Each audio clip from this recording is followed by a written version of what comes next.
Swayam Prabha. Digital India. Educated India.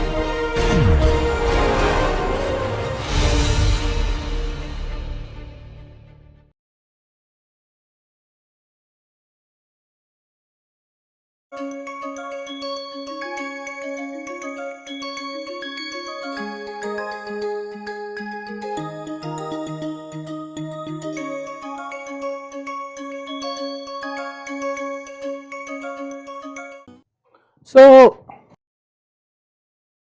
yes, we have this sequence of random variables converging to another random variable in some different notions.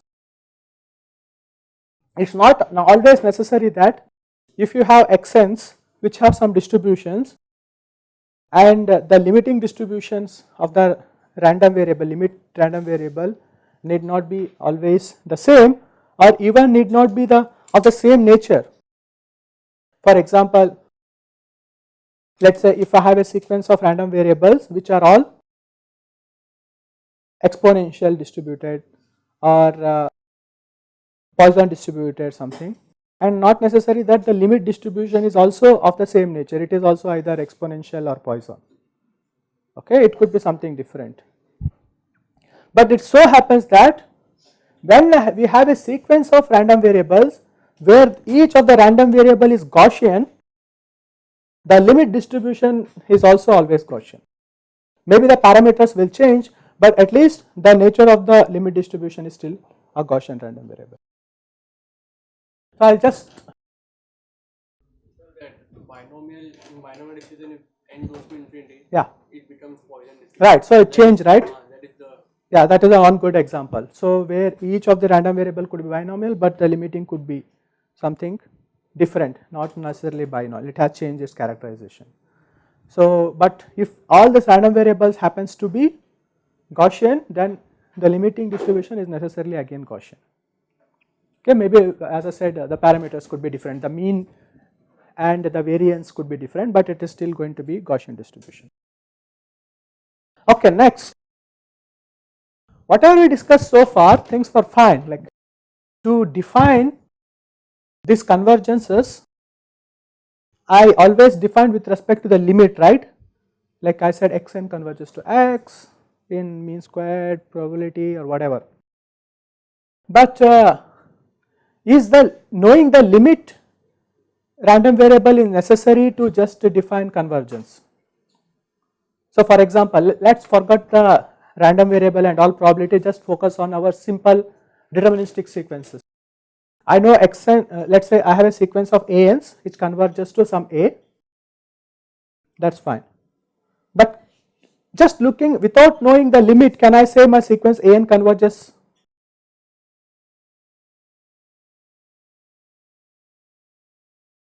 Is it necessary that always I need to know the limit before to tell what whether it converges or not?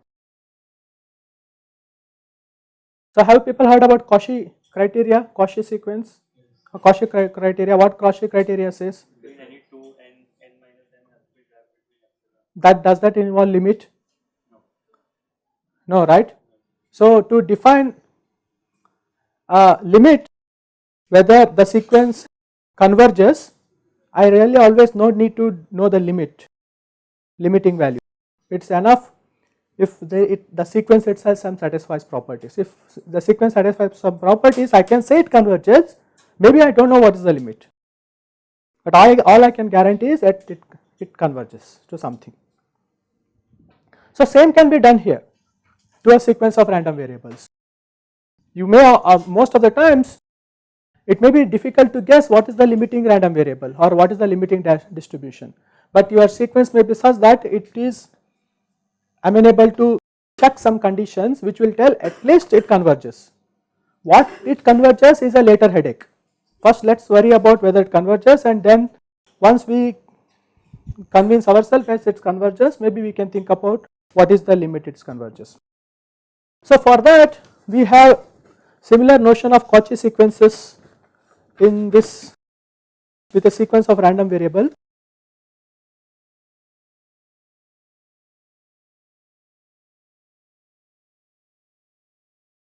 So in our classic setting or in the deterministic setting, let us say if I have a sequence of ANs, what is the Cauchy criteria for convergence here?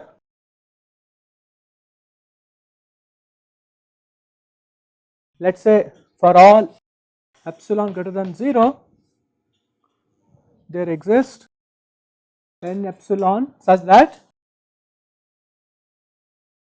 for all mn n epsilon an minus am is less than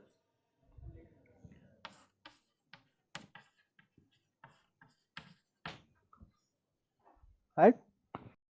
So if this condition happens, I know that this sequence converges, it's just that I do not know the limit. What is that?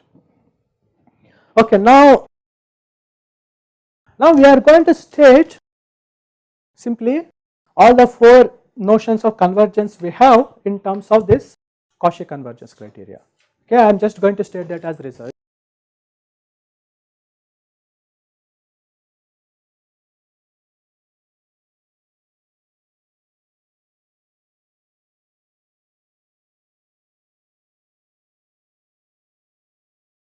Yeah, so xn converges almost surely here is the same as testing this kind of, yeah. This is equivalent of Cauchy criteria for our random variables.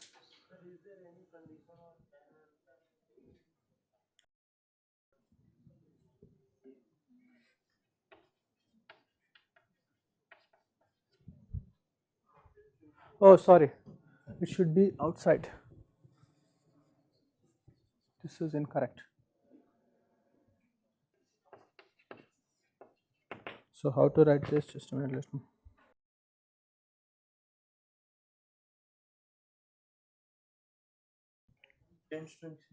Tends to infinity. Okay. So this is exactly analog version of the Cauchy criteria for my almost sure convergence. So earlier I needed to know the limiting random variable x, but I do not worry about that here in the Cauchy criteria. What I look is take a pair of random variables and let them go to infinity, and if that goes to 0 and the probability of all this omegas that satisfy this condition is 1, then I am going to call this it converges almost surely, but I am not specifying which random variable it is converging, it converges to something. Similarly, convergence and probability is again defined like this. So you see what we have basically done is earlier xn we had x the limit, right. Now that x is replaced by xm again, another point in the sequence, and same thing here also. We are going to look at xn minus xm, the difference being greater than epsilon, and that goes to 0, then we are going that if that limit goes to 0, then we are going to call that conversion probability to some random variable. So same thing for convergence in mean squared sense also. So notice that when I say convergence in mean squared sense, it automatically assumes that my xn's are such that their second moment is bounded, less than or equal to, so that is already implied in this condition C. Okay, so we will just skip the proof of this. It is just analog to how you prove how in the deterministic sequence how the Cauchy criteria implies the convergence is same thing, but you have to worry about all this constructing the sets, epsilon, delta business, and also changing the limits appropriately. So you can look into the book for details. Here we can't. That is the cray, right? In the so the when you go from almost sure to P, we could. So what do you mean by interchanging probability and limit here? No, we can't usually. For to do that, we have stated a specific condition. Like if you are looking at limit as n tends to infinity, probability of Bn, right? If the sequence Bn are such that they are monotonically increasing, then I can interchange.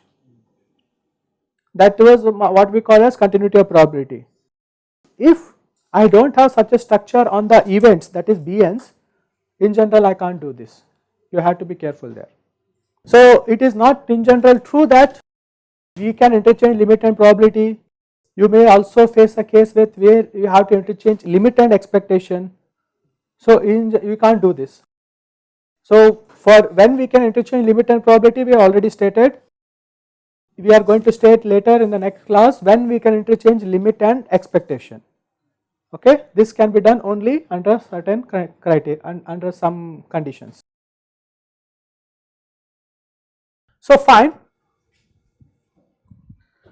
we have for this convergence of random variables, we have this Cauchy criteria now. Now is it possible that we can similar criteria if we know something about the correlation of the random variables. So I have a sequence of random variables, right? I can look into their correlations basically. Take a pair xn, n and m, I can look at their correlation xn and xn into xm, take the product and then look at their expectation. That is the correlation for us, right? So the next result says that yes, there is some connection like that.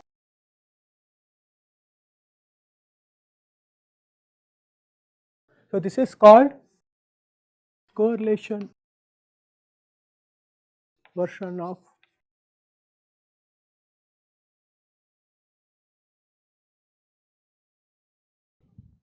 the Cauchy criteria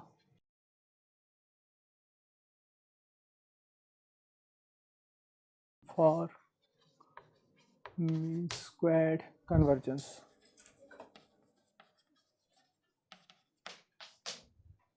Okay, the statement is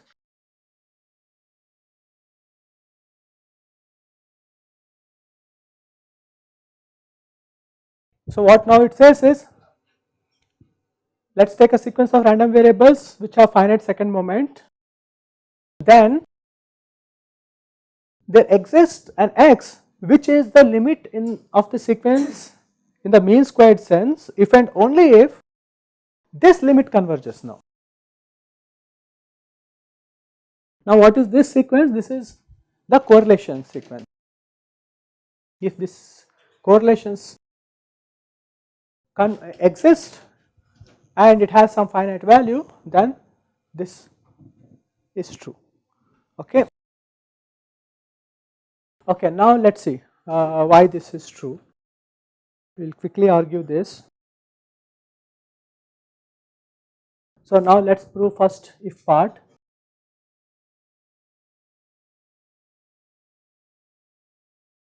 So do you see the difference between part C here and this result here? So part C here said that yes, xn converges if this Cauchy criteria holds, but now this is replacing this Cauchy criteria by this correlation criteria, where you are now testing something on the correlations of the sequences. Okay.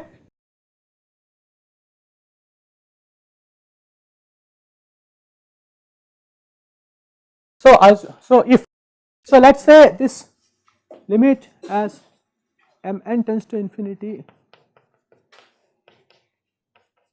is some value c and that is finite. So this is the hypothesis, right? Like it exists and finite. Let us assume that to be some c and it is a finite value. Then what we will do is just let us apply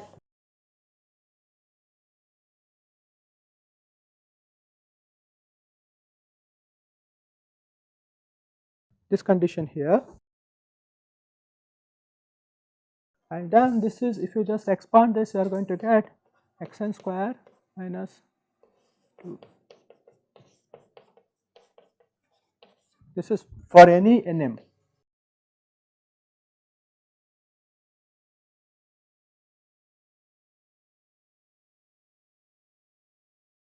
And minus plus expectation of xm square.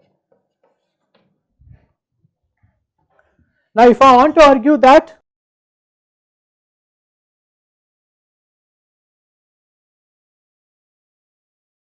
this guy converges in mean squared sense, I need to show that as nm tends to infinity, this quantity goes to 0, right? That is the definition of my mean squared convergence. Now I know that if I let Nm go to infinity, this expectation go to infinity, this product, this correlation term, that is my hypothesis. What I can say about this xn square and xm square?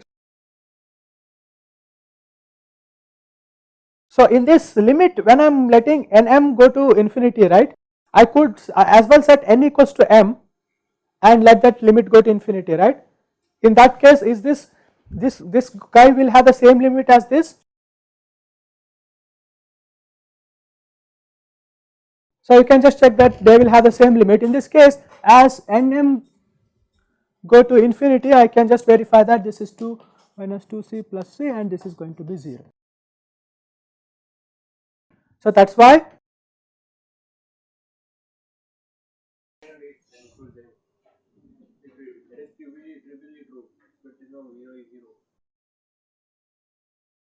no, I am talking about here expectation of xn square.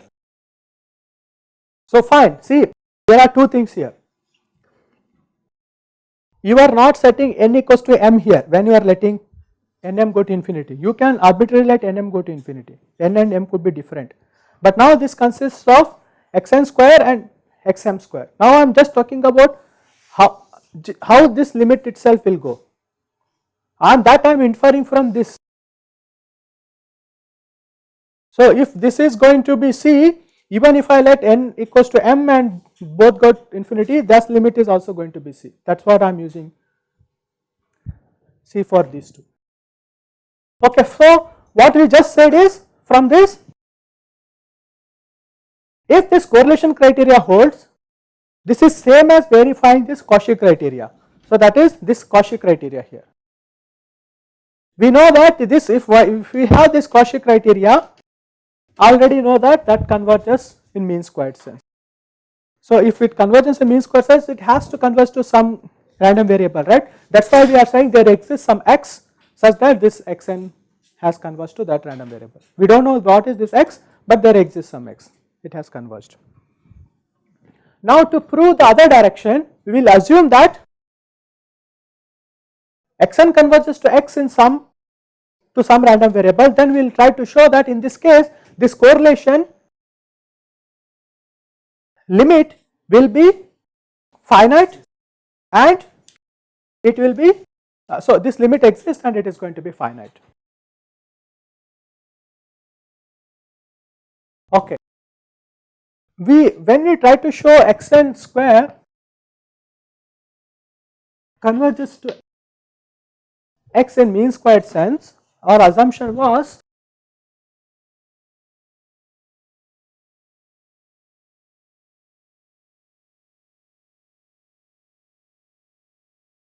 xn square is going to be finite for all n, right. You can verify that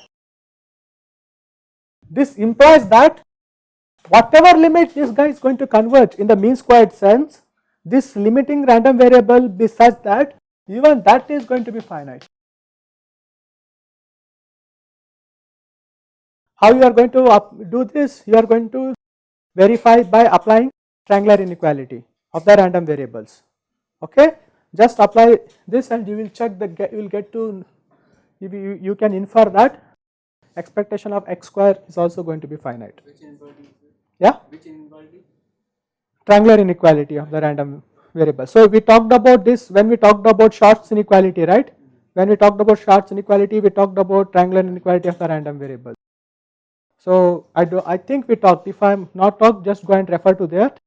It's in the same section where Cauchy inequality is defined. So by just applying that, you should be able to infer this. Okay, now we know this. We want to talk about this, whether the limit exists. Now let's take this quantity.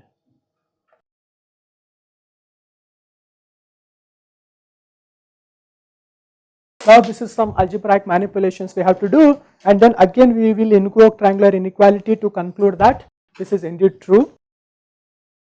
So this can be written as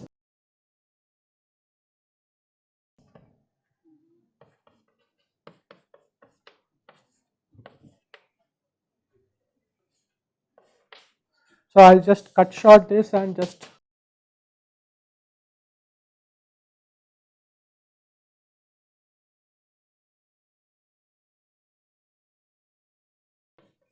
you can just this is all algebra.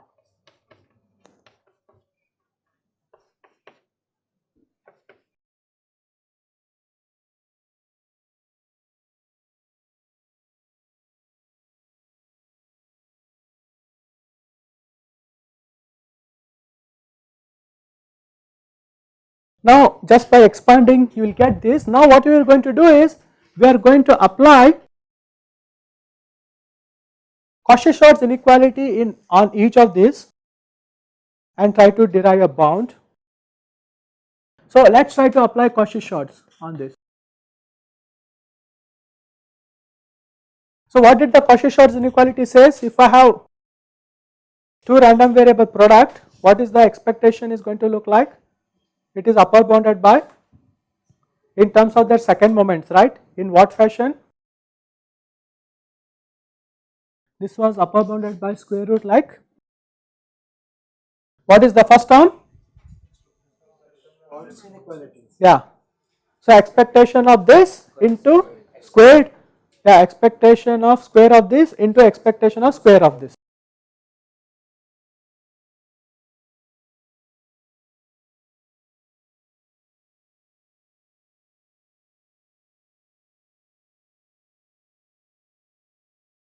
So you can similarly apply Schwarz inequality to each of these terms, this term and this term here, and you will see that as I let m go to infinity here, what is going to happen? Or here. So notice that this is xm minus x whole square. By the definition I am assuming that xn converges to x in a mean squared sense. So if that is the case, what is this going to? It is going to 0. So this term is going to vanish. And similarly, what is this term is going to happen to this? It is going to vanish. And what about this? It is going to be 0. What remains? Expectation.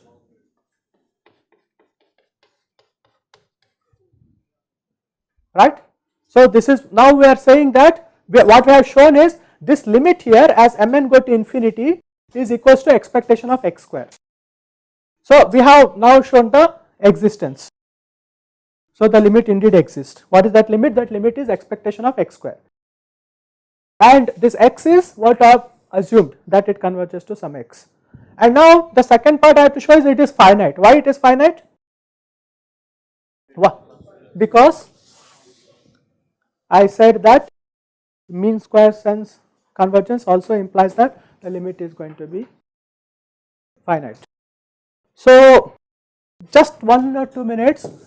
As a consequence of this theorem, we can derive many corollaries which I am just going to state, which are very useful. You should know how to use them. So corollary,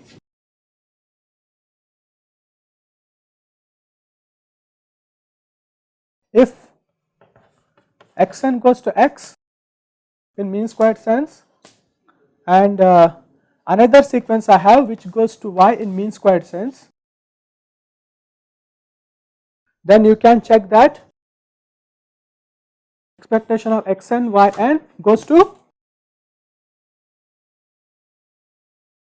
So this is analog version of our deterministic case, right? Like for example, if an sequence converges to a and bn sequence converges to b, what does the product sequence a and bn converges to? AB, exactly similar thing we have here. And now then, if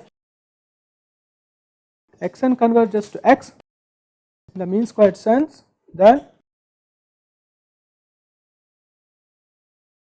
we have expectation converges to expectation. So mean squared convergence also implies that the convergence in expectation. Okay. So why is this true? You can just say that you can take this yn's to be simply 1 all the case. In that case yn's are converges to y. So in that case this is already implying, right, this xn's is, see, expectation of xn is converging to expectation of x. So these are all pretty useful results, like, so you should know how to use them. So for proof I am just skipping, you can look into the book. Okay, so let's stop here.